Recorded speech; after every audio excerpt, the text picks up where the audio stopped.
tidak suka sama Indonesia, tidak suka Indonesia kuat, Indonesia mantap gitu. Dalam rangka ini, di tengah bencana, di tengah musibah, mereka yang ditonjolkan adalah kebohongan, ketidakbenaran. Dikatakan pemerintah tidak hadir. Puluhan ribu dalam saat-saat yang pertama sudah dikerahkan ke situ. Kita lihat buktinya. Saya lihat sekarang ini mungkin ada pihak yang khawatir karena rakyat baru sekarang lihat pemerintah Indonesia ini ternyata kuat.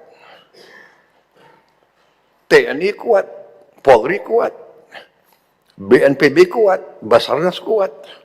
Mampu kita kerahkan puluhan helikopter dalam waktu singkat. Belasan pesawat terbang. Ada tempat-tempat yang tiap hari BBM diantar dengan pesawat terbang. Dengan Hercules. Ini hanya bisa oleh negara yang kuat.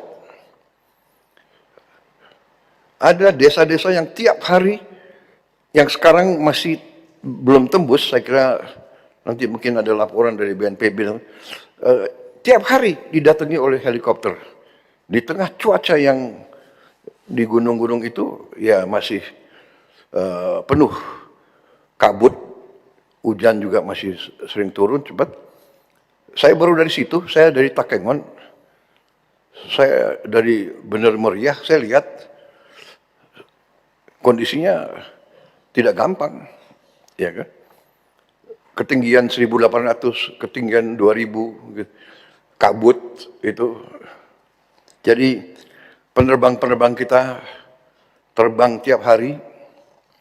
Ini adalah suatu hal yang perlu kita banggakan. Saya terus terang aja, saya sebagai Presiden Republik Indonesia, saya bangga lihat aparat-aparat kita di setiap tingkatan berada di tengah rakyat. Ya, jadi semua mengerahkan tanpa terlalu banyak minta perintah dari saya, berinisiatif. Saya terima kasih para pimpinan Panglima TNI, Kapolri, para kepala staf, semua yang hadir dan mengambil tindakan atas inisiatif sendiri. Sehingga saya ditelepon banyak pimpinan kepala negara yang ingin kirim bantuan, saya bilang terima kasih, concern Anda, kami mampu. Indonesia mampu mengatasi ini. Ya. Ada yang teriak-teriak ingin ini dinyatakan bencana nasional. Kita sudah kerahkan, ini 3 provinsi dari 38 provinsi. Jadi situasi terkendali, saya monitor terus, ya, dan kita sudah merencanakan segera akan kita bentuk, apakah kita namakan badan atau satgas rehabilitasi dan rekonstruksi. Segera kita akan bangun hunian-hunian sementara dan hunian-hunian tetap. Bahkan mungkin saya dapat laporan dari Menteri Perumahan, ya, mungkin mulai hari Minggu ini kita sudah mulai membangun 2.000 rumah. Kemungkinan rumah ini bisa langsung aja jadi rumah tetap, ya.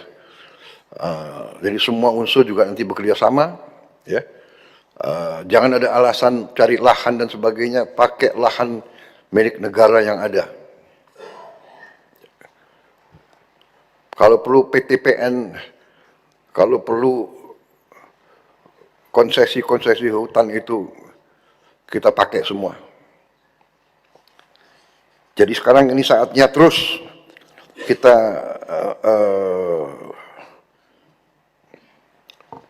bekerja sangat keras. Anggaran APBN sudah kita siapkan, dan saya katakan bahwa anggaran ini kita siapkan karena memang uangnya ada.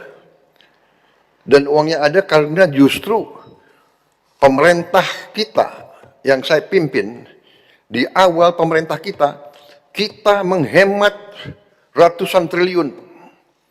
Yang saya diserang, saya dimaki-maki bahwa efisiensi ini salah.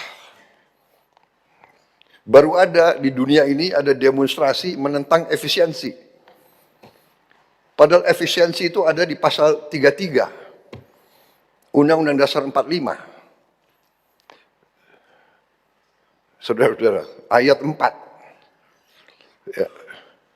Justru karena kita laksanakan efisiensi, kita kurangi semua kemungkinan korupsi, kebocoran, kita punya uang sekarang. Di akhir minggu-minggu terakhir bulan tahun ini, kita punya uang. Itu coba. Perekonomian nasional diselenggarakan berdasar atas azas demokrasi ekonomi dengan prinsip kebersamaan, efisiensi, berkeadilan. Tapi ada yang menggerakkan menentang efisiensi. Dengan efisiensi, kita punya kemampuan, kita punya kekuatan sekarang. Jadi saudara, kita sudah siap, terima kasih. Kita sudah siapkan, kemudian semua gubernur yang berdampak, langsung saya perintahkan mengirim dana operasional